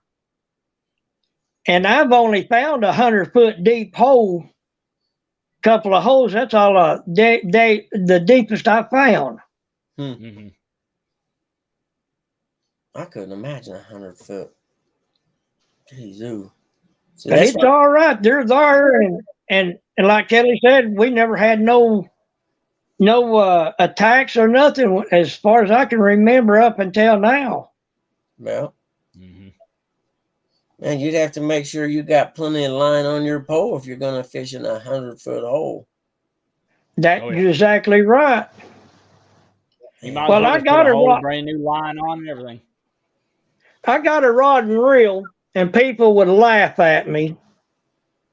That's what I used to do a lot of shark fishing, is a 14-aught pin senator reel, 1,230 yards of 130-pound test. unlimited sportsman rod. It cost me $439 rod. Fishing And we in used to shark fish from the beach. Mm-hmm. And if it wasn't too bad, we'll roll our bait out 600, 700, 800 yards out from the beach and drop the bait and come back. There's one right there, a world record catfish type, Mekong catfish, 9 feet, 646 pounds. That fish could eat you. Yep. Oh, yes. I seen him. What is it? Over in the Amazon or somewhere? Yeah. I watch that guy, the river monsters. That's what he goes after. Yeah, yeah. Oh, yeah. Like I said, there's some stuff out there I don't want to know's there. Like I don't want to That's know true. how I big gar, agree. I don't want to know how big gar get. Those are the scariest looking fish on the planet. We used to throw rocks at them off down at the river. My dad and them was a crane operator, and they had driven piling in I-beams and brought gravel in. There was like a parking lot where you'd pull in and unload everything. That when it probably went 40 feet out in the river, and it was probably 10 feet up above the water. And the gar, you could see them swimming around it, and we'd throw big rocks at them trying to hit them when I was a kid. Right. But I didn't know they had teeth, or I'd have never got in the river. Mm. You talking about strip mines? We got one rod. Lordy, let's see. I can't remember what year it was, but when I got sick back in '76, a friend of mine took me out to it. It's where you could stay on the depth under, you can still see the old wooden pylons and a couple of heavy equipment. They said they was stripping and they hit an underground spring. And they didn't have time to get out. So everybody, the equipment is still down there. Yeah. And gosh knows how deep it is. But like you said, you could look down 10, 20, 30 foot deep. Yeah. And then all of a sudden it gets black. Yeah. Well, the ones up here, over here in Indiana, southwest part of Indiana, evidently the line of where the coal was in the earth is 30 feet down. Because when you get in these lakes, you know, most of them have, you may go out 6 foot and it just drops off 6 feet offshore. But when you get out there and start boating with the depth finder, it's flat as a pool table, the whole length of them pits, whichever one you're in. And there's hundreds of them over there. I mean, I don't know how many there are. And what happened, I guess the DNR, when they gave them permission to strip mine all that back in the 20s or whatever, the agreement was they would all be reclaimed, stocked, and made for, you know, recreational use. And I don't know how many there are. Yeah. There's got to be 300 or 400 of them, and they're just full of big slab bluegills. Oh man. Oh yeah. That's, I mean, we've been going over there for 40 years, and I think we maybe fished 5 of them total in all that time, because we just kept catching fish. And I was like, well, why go to another one when I can fill, you know? And we're not one of them to fill up a cooler full of fish and take them home. We'll catch 10 or so that will keep 10 or so that day, eat them that night, and the next, you know, and do that. Mm-hmm. We don't even maybe take 2 dozen home to freeze for the wintertime. And that I've there seen, you go. I've seen people down there literally fill coolers up with them, come down from Michigan, and right. An ice chest. And I mean, literally laying on top of each other, filled up to the rim, 2 or 3 coolers in a week. And I just look at them and say, you guys realize my grandkids ain't going to be able to catch no fish here if you do that. Mm-hmm. You know, that's right. Yep. There's no reason to catch that many fish, because there's no limit in India. Right. We got. Wouldn't hurt to be a little conservative, so when our kids or grandkids grow up, they'll have plenty of big fish to catch. Absolutely.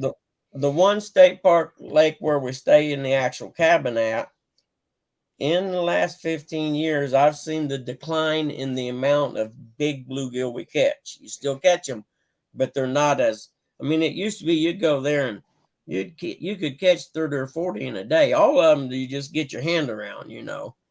And that's what them people was doing. They'd come down on vacation for a week and just rape the place. And my mom, she's all of 4'11", growed up in the hills of Kentucky, right on the West Virginia border. She's a pistol. She'd unload on them guys when y'all know you're killing this lake. Y'all be ashamed of yourself. Didn't your mom teach you no better than that? I mean, like, mom, calm down. These people ain't like us. They don't know no better. Nope. But I'm living proof because I've seen the effect it's had from the time I started going there before my son was born, and he's 37. I've seen the difference. We actually have to fish the lake to catch a good amount of fish nowadays. Where it used to be, you pull up on a point, anchor out, and just start fishing. You wouldn't even have to go 40 feet, 50 yards from the boat ramp if you didn't want to. Yeah, and that's why that's the biggest thing. That's the biggest thing. Like here on Lake Cumberland, they pretty much let the commercial guys come in here, and they ravaged ours like crazy. Go higher. I guess I had no idea they commercial fished for catfish. I didn't know that. Yeah. Yeah. And that's what hurts it when they'll commercial it and take them all and sell it to these pay lakes. And the pay lakes ain't but a couple of feet deep, man. That's just wasting, killing fish that our grandkids could have in the years. Yeah. Sampy probably remembers. We had one right here in Somerset, remember? That was huge back years and years ago. It was probably one of the biggest ones around here. It was probably 2-3 acre big. So how would they fish for them? Would they just use a lot of pole lines, or were they net fishing? You would go down like you would normally go to the lake. You just go down there with, but you can go fishing with anything. You can go fish with spinners. You can go fishing with jigs. They'll catch it. You can catch these catfish on anything. They sit there and they would feed them to where they'd bite on anything. Yeah. One of the first things I learned when I started watching these videos was everyone was putting in big fish back, and they all said the same thing. You know, we got to put these back because I mean, I hadn't been down to Ohio River. We'd go every now and then for a weekend or something, but you know, not as far as not being around that environment all the time. I had no idea people come in and took fish out like that. Oh yeah. Yeah. Somebody just posted the other day on Facebook where they're showing a yard. It probably had, I want to say probably 10, 15 pounders. There's probably about 30 of them laid up all across the bank. Oh, man. It was a disgrace. It really was. Yes. And you wonder how those people become fishermen to begin with. Someone had to teach them how to fish originally. You know. Now, I think Danny had a correction. He said you were asking about how these commercial guys are catching them.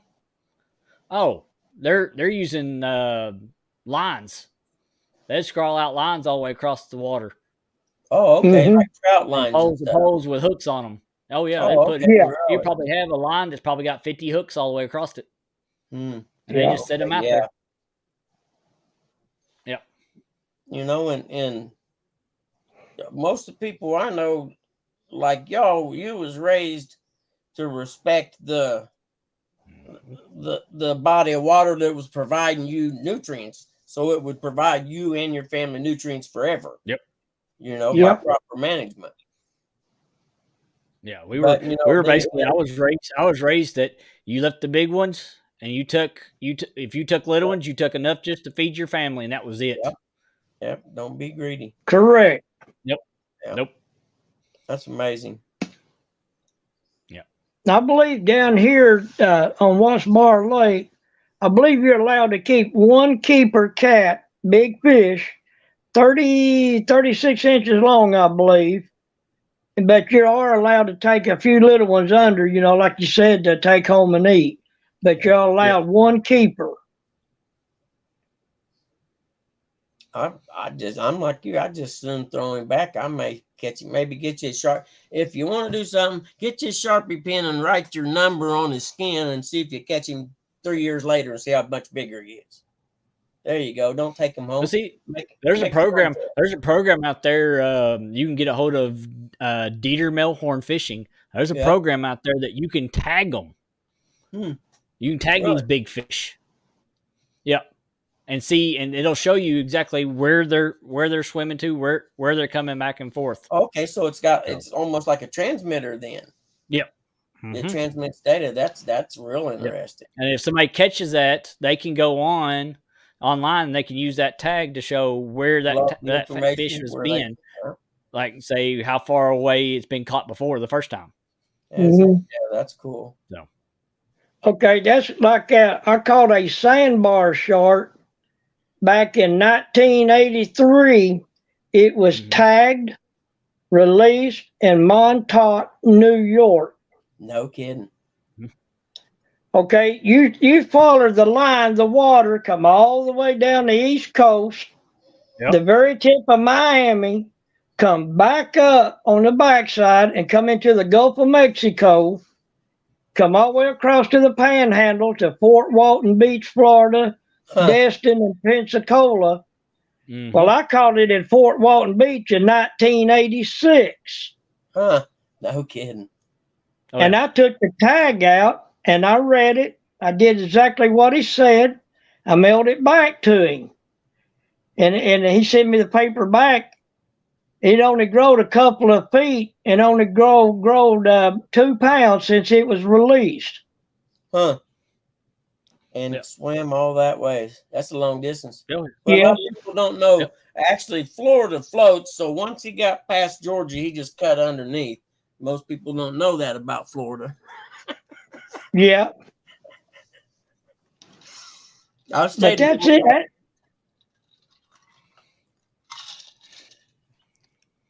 I never fished saltwater before neither. I always thought I'd like to maybe go out and fish in the ocean, on a boat, a charter boat or something like that. Yeah. Just get you a wide variety of fish out there: snapper, little grouper, triggerfish, maybe a little amberjack. That's all good eating. I was going to say, because my fish eating experience basically revolves around 4 or 5 different kind of fish in my whole lifetime, and all of them freshwater fish. Right. Well, now I ate some fish down in Florida, I guess, but I wouldn't know what they were. Just going to a restaurant. I tell you what, the best fish I've ever eaten was a walleye and sauger. Yep, walleye is awesome. Yep. There's a restaurant. That's what I can't wait to get on some more of those. Yeah. Michigan City, Indiana. There's a bar restaurant right on the lake. You drive the highway straight up to the lake there, and they have walleye dinner on Friday nights. Well, all up around the Great Lake border, they have what they call Fish Fry Fridays. Every bar or restaurant and stuff, all you can eat fish. And it's all fresh, caught from the lake. Yeah, that's some good eating fish up there. Yeah. Well, Bugman, what's your biggest catfish? Mine?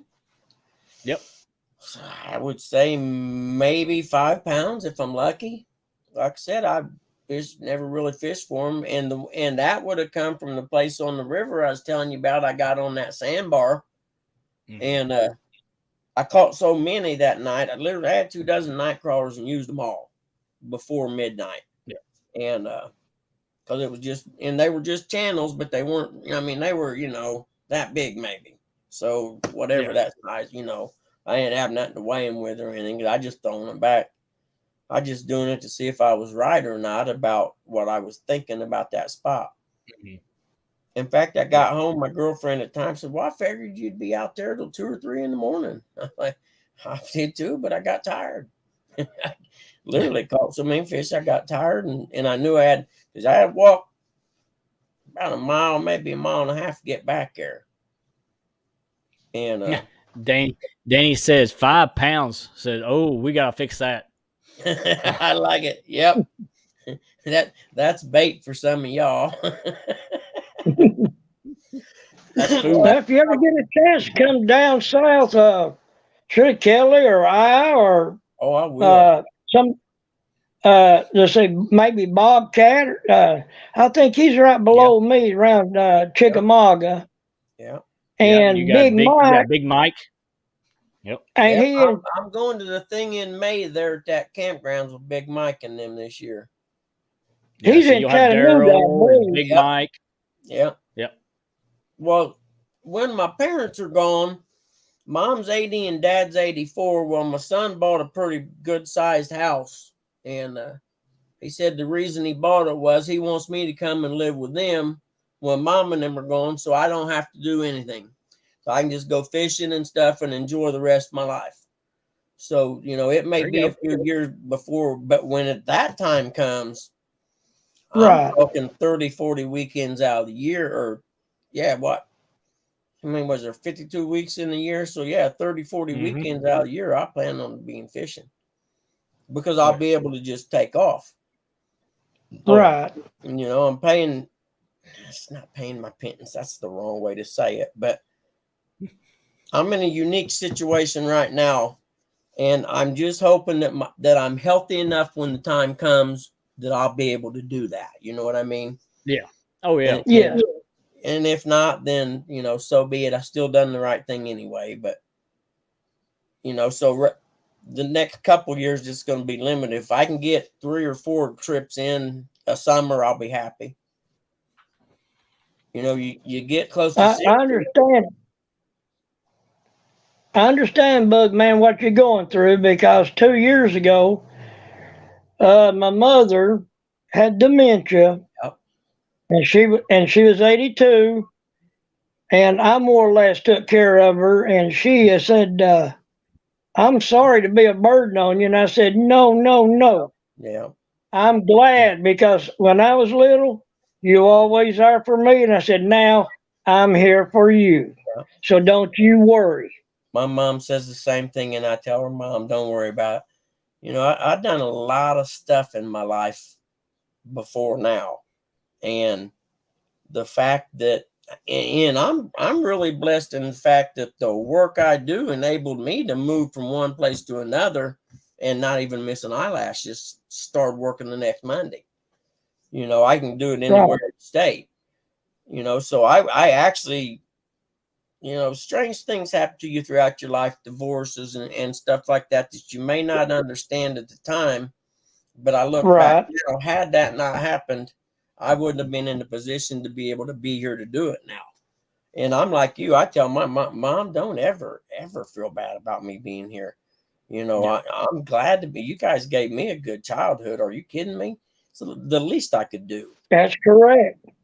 Well, actually, my grandma, she's 101. She's over in a nursing home now. She was here until 2 springs ago, and she got dementia. And it finally got so bad that you had to have someone literally with their eyeballs on her 24 hours a day. And it got too much. And it was like, Mom, because me and Mom went around the year before about it. And I told her, I said, Mom, I'm telling you, it's too much. It's wearing you down. It's affecting your health and my health that, is hard. Because if it wasn't for the dementia, she's 101 years old and takes no medicine at all. It's amazing. But her mind's gone now. She'd stand at the front door there and talk to people all day. Just, and then I had to change some locks and stuff on the doors because I'd hear the door open in the middle of the night. So then, you're never getting a good night's sleep because you got to be, sleeping real light in case, and I'm not going to lie, it wore me down. And my son, that's what he was talking about. He said, when the time comes, I want you to be able to come here and not have to worry about anything. Just go and enjoy the rest of your life. And so I'm pretty blessed to have a good kid too, in my opinion. Yes. Yeah. And a really bad puppy that I'd sell to y'all for $25 or a nice big crappie fillet or something right now. She's sitting there whining, wanting to go out. She don't want to go out to use the bathroom, mind you. She just wants to go out. She'll wait to use the bathroom until she comes back in the house. We're having this really tough time with that right now. But you've seen her. She's so cute. She's gonna be my fishing buddy. She got up in the boat already. We was out there working on it the other day. Now, it's good to have a little sidekick with you. Yeah, I thought so too. Oh yeah. Yeah, that's why I got right. her. Yep. I wouldn't imagine. All right, chat. Has anybody got any questions for our guests tonight? I know some of y'all got some questions for He them. said, Bugman, ask your son if he's looking to adopt a new dad. I'll move now. Yep. And he said later, said, I'm packed and ready to go now. Be honest with you, he's a lot like me. He'd probably tell you, well, if you need a place to stay, come on over. I got a hard time telling people no. Yep. Hard time telling Bugman, who's no the first YouTuber that you found in the community? Me? Who did you see? The first one I actually talked to in the community was Lee Evans' show in the morning. The first one I seen, and it just popped up on my feed out of the blue, was Chunky. And you see all the brights, right? What in the hell is this guy up to? So I clicked on it, I watched it, it was entertaining. Well, naturally, the things, they just start popping them up, and they kept popping up, and I kept, I was like, wow. Then the first time I seen one of them great big ones, I'm like, okay, I better look into something like this. And it's literally been my obsession since then. I'm not going to lie, but it gives me something to look forward to. Oh yeah, absolutely. Too old to hang out in bars and chase women. Yeah. What about you, Sampy? Anyway. Who was the first person you came into on YouTube? It was Catfish Weekly. Catfish Weekly. Good night. I bet you maybe 10 or 11 years ago or less. I know it's been about 9 years, yeah. About 9 years. And then from then, I've been going all over trying to follow everybody, and try to help and support them. Oh yeah, yeah. That's one thing. When I first came into the community, is Mike Sampson was in everybody's chat, and I just kept on watching it. He was always there supporting everybody all the way through. Yes, I try my best because I know it ain't easy trying to put on a show and get people to come on and make videos, and it ain't easy, but I appreciate each and every one of us for doing it. Oh, yeah. Who's the guy that put on the flathead seminar thing at CatCon? That was Epic. That's Tim Scott. Oh, he jumped up on the stage. He's in these feeds all the time, stops in live. Now, on Catfish Weekly last night was Ted, correct me if I don't pronounce it right, Ellen Barker. Ellen Becker. Yeah. He had a good seminar on flatheads last night. Yeah. But Bugman, I think you're talking about Epic. Yeah, Epic Catfish. Okay, evidently this guy's well known in the catfishing world. I don't know, but the first time I ever seen him was it might have been one of Hog Legs things, but he come in there and he was up late because he was getting stuff ready for CatCon. But he showed us these lights he was working on making for fishing poles that actually went on the pole. First time I ever seen the guy. I had no idea. The next time lights. The next time I see him, he's in, I think, Lee Evans, and they got maps up and he's telling people stuff. You know what I mean? And this guy's out here giving seminars at CatCon. Oh yeah. What other community? You're talking about a guy guy's got 40 years knowledge of the DNR. Really? Yeah. Yeah. He pretty much he's full of knowledge. Yeah. And that's what I mean. And here it is. You're sitting here on some guy's little show on a Tuesday night or whatever, and he's in there sharing knowledge. Oh, yeah. Yeah, I've had him on. I've had him on here a few times. We used to do a little show. We used to do a little show called Fish Tales by the Fire, and I brought him on, and he told us some of the stories that he used to do, and it's some, and I always use the word it's some epic stories. Yeah. It really is, and that's what makes this community so special. The fact that people like him come around and just share knowledge for free. Yeah, it's just like Sampy said. Ted last night. Ted is one of those too. I mean, he's basically what we call epic, a professor of fishing. I mean, he's knowledge. I mean, he's got knowledge beyond knowledge. Where else do you go? People share knowledge like that freely. You know what I mean? In any other sport or something like that, I'm saying. You won't find that on any any bass fishing, none of that. You won't find that. They won't tell you none of their secrets or how to do this stuff. Nope. Yep. That's what I mean. It's amazing. I was blown away. Then next, because I see him twice. The next thing I know, I see him a cat guy, and I'm like, oh, this guy's somebody, I guess, because I don't know nobody. I don't know no different. Oh yeah, absolutely. I had a little notebook for the first couple of months. I was writing stuff down as I would watch these lives, and I'd be writing things down that I wanted to remember because I have a really bad memory, so I could use them when this summer comes. And then I figured I'd just con my way into old guys taking me fishing and showing me, so I quit writing stuff down. I ain't gonna lie. Oh yeah, absolutely. I don't write stuff down, but I need to. But I try to remember the seasons during the summer or the winter, the wind, the water temperature, the air temp, the current moving, everything. Yep. I'm big on reading the terrain.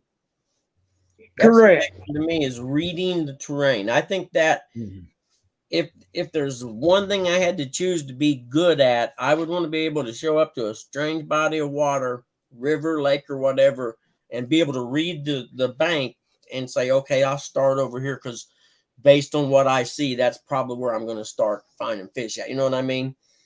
I think that's really good knowledge to have. And with bluegill fishing, I'm good at that. Yeah, it's like Carmel said. It's talking about Tim and Ted. It's not just that they have the knowledge. It's they know how to communicate it to us. A lot of people don't know how to do that. Yeah, really, they don't know how to tell you about all the experiences and stuff that they know. And all that knowledge. They really don't. And they can put it so you can understand it. Yeah, that's true. Good point. Yes. We still got about 17 wonderful people in here. We've been on here for about an hour and 42 minutes. Appreciate everybody coming in here and hanging. Make sure you do Hookset Bugman. We'll show some love to Sampy since he's been here for a long time. He supports everybody. We'll just make sure that we give the love back to him and encourage him that, hey, we want to see some videos. We want, even if it's a 15-minute video, we want to see something. All right, I'll try my best to get it out there, and if I need help, I'll holler at you. Oh yeah, you know how to get a hold of me. That'd work. Yeah, I sure will. If anybody needs anything that I can help them with, holler at me. That's just how I am. Absolutely. I like to help people. Makes me feel good. And don't forget, guys, in about 15 more minutes, you've got what is it? You got Creo and Roger from Muskrat. They're going to actually be on Creo's channel tonight instead of Muskrat Adventure. So 8 o'clock, they're going to be on Creo. So look out for that. Ace says Kelly show all the big fish that his brother Tim gets for him. LOL. Yeah, Ace is talking about my brother Timmy from Chesapeake Bay catfishing. Miss Swampy wants to get Sampy's link so they can go follow up. Yeah. No, I don't. Yeah, if anybody can drop that real quick. It don't Melissa, matter. That part I don't know how to do. Yeah. They'll post it for you, and then people can go in and follow it. Yeah, I got Danny in there. I've got Melissa, should be moderator. I got a few of them in there, moderators. I should be able to grab it real quick and put it on there. Okay. Kelly, I'll get back with you. See, we got a bad storm coming through here late tonight and tomorrow. So maybe one day this weekend I'll holler at you just for a few minutes. That's fine. Hey, no problem at all. That's what I'm here for.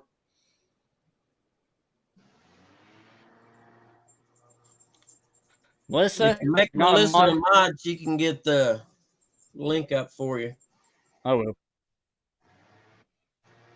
Yeah, I need it too. I don't have it. What are you doing, huh? If you're not used to Dad not paying attention to you, I know. It's all right, buddy. I'll be done for long, and it's still daylight enough for you to go out and smell stuff. It's okay, Danny. It don't matter. Yeah, whether it has content or not doesn't matter. When he starts getting it, then No, we'll have the link. This is our way to encourage him to get that content out there, guys. Yeah. That's basically what it is. No matter if he's got content or not, we're trying to get him to show that we want him to get out there and put that content in. He catches some big ones. I'm going to try. All thing I can say is just, your rod and reel line and set your drag and let your rod and drag do the work. And you can, don't overwork the fish.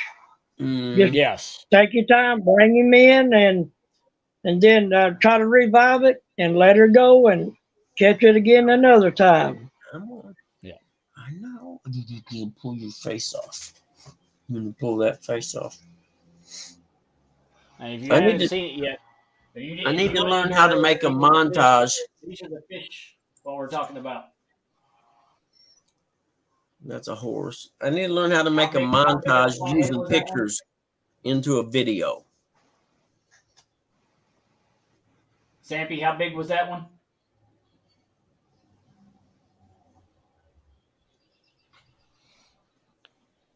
Do you remember how big that one was, Sampy? That's a 30-pound flathead. She was laying in the mud. Yeah.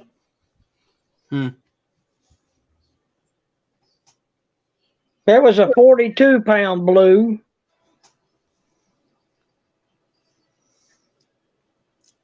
He was laying behind a hump. River or lake? Out here on the lake in the boat. I take and anchor down right on the edge of the channel and throw out, and then let the current bring it back down to the inside of the channel.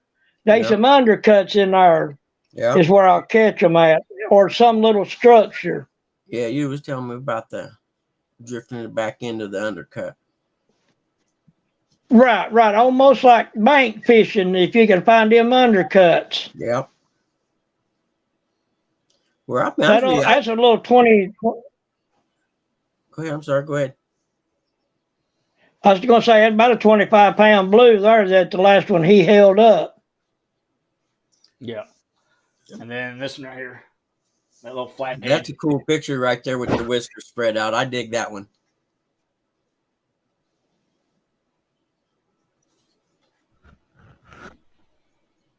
Yeah, I dig that picture right there with the whiskers spread out. That looks cool. I got me. That was a good little flathead there. I'll try to get, when I take pictures, I'll try to get it or film it as best as I can to get a good clear view shot of the fish of all angles. Yeah. My idea of catfishing for me, as far as having fun goes, is setting up on a bank somewhere with a lawn chair and the poles in, maybe a good friend sitting there on the river bank with me fishing. That's my idea of having fun catfishing. Not going to catch a bunch of great big fish that way probably, but that's what I want to do as far as to have fun. But now I'm fired up. Hey, I got a boat motor. I got to get out on this river and catch fish because you guys got me knowing that they're there and I know I can do it. But that won't last long because that's too much work. Eventually, I'll be back to sitting on the bank with a fishing pole, casting out, and just being there. there's nothing wrong with that. Not at all. Not at You all. lay back, No, take you a nap, and you catch him, you catch him. Accidentally leave the Yep. cell phone in the truck. I've been known to do that. There you go. Well, I called you 3 Oh, times. yeah. Oh, yeah, I left cell phone in the truck. My goodness, I don't know why I done that. You like me, you want to go out there and enjoy and don't be disturbed and just relax and have fun. It's like my mom always. I said, Mom, what did you guys do in 1966 when Dad working? Something happened to me. Maybe I fell and hit my head on the table or something.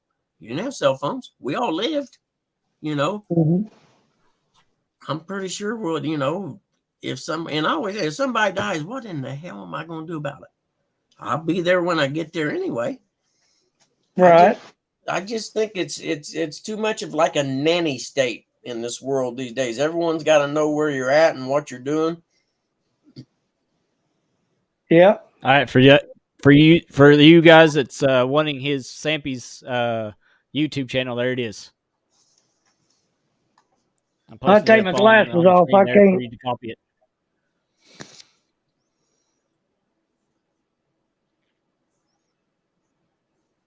Is So that just take posted that in the and just kind of comments? copy it in there. Okay.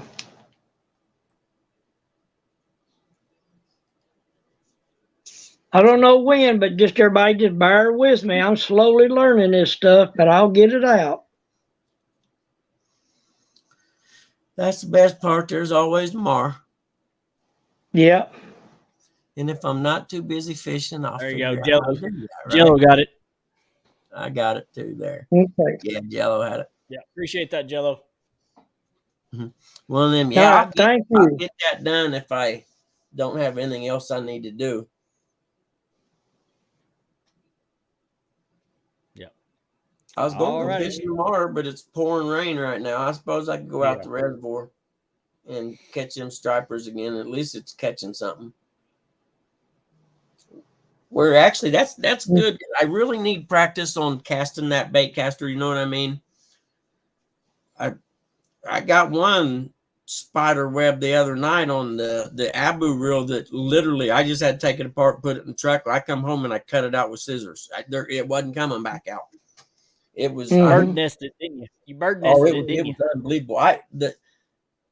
And the bad part was the best cast I'd made all night. It was way out and I'm admiring my cast instead of paying attention to what I'm doing. On those, you definitely either you got to make sure that tension on it is right. Yep. But leave your thumb on where the line is. If you let go of that thumb, I talk came about home and watched like it ain't 3 videos on how to do that. Believe me. Yep. And I cast it, and when I looked down, I looked at it and thought, "There's no way that comes out." I tried for a little bit. You know what I mean? I probably pulled 30 feet of line out of it, already knowing it's not coming out. There's no way. And I just got lucky. I had one pole already out, but I had a spare in the truck, and I try to do that. I only fish with 2 because I can't. There's no way I could fish with 3 poles. I couldn't pay attention enough to do that. When you get a chance, Bugman, take out, like Kelly said, depending on the weight that you're using on that bait caster, take that line tension and tighten it all the way down. And then slowly back it off and watch your sinker fall. Yeah. You don't want it too fast or too slow. Yep. Just do a test in your driveway and just sit there and don't put a hook on it. Just put the weight on it. Put it tight as it can go, and then just back it off, and then just kind of like just let it just slowly until it just freely drops. You want it to where it just freely drops, but not bird nest it too much. You want it just enough to pull that weight will pull the line. And not the part is, I may get 15 casts where I never forget to not have my thumb there. You know what I mean? And it only takes that one. Right, but it took me over years to learn that. Is once you get that tension dialed in just right, you won't need your thumb most of the time, but you better keep it there just in case. Yeah. And you don't want to overthrow it too hard. When you do that, that line ain't coming off fast enough, and that reel is just spinning, just full. I think that's what happened to me, to be honest with you, because I was trying to cast it real far, and I was thinking about that on the way home, because when I looked at the bird nest, it almost seemed like that. I can't explain why I thought that, but I thought the second that hit the water, I looked down and the bird nest was already there. You know what I mean? I think Yeah. that's what made me think that this was bird nest and why it was flying in the air. You're correct. Yep. Yeah. Yeah. So then that means I had it too loose, because I ain't gonna lie. Yeah, I you had backed your it brakes off. on it. You had the tension brakes on it too loose. Yeah, you had it almost pretty much wide open. Yeah. Yeah. That's the one on the left hand side. Yeah. So when you get a chance, it's almost like a little star. You just kind of tighten it up just a little bit. Yep. Yep. So just stand out in the yard somewhere and make a few casts out in the yard. Yeah. Until you get it dialed in, then you'll be ready next time. Yep. Yeah. Someone posted, I think we were talking about this when we first came on. Someone had told me earlier that they were taking him to the hospital. Yeah. Brokeback Bob posted it probably before the show even started. Yeah. That he was going to the ER. So yeah. We've known for it. We're just still keeping them in our prayers. I've not heard from them yet. So we're still waiting on back to hear from them. Well, can I ask? I want to ask something, just a little question. If you don't mind during the show, when y'all want to have us a little prayer for him. Oh, that's good. Perfect. Yep. You want to lead that? Yep, I'll lead it. All right, guys. Let's have a little prayer for Mr. John and stuff, and let's get it going. Lord, just we come to you today, Lord, just with heavy hearts, Lord, just over one of our catfishing community friends, Lord, Mr. John Parker. Lord, I know we just we kind of like to goof and stuff with him, and Lord, but you know our hearts and our minds that are with them right now, looking over John and Miss Dana, Lord, just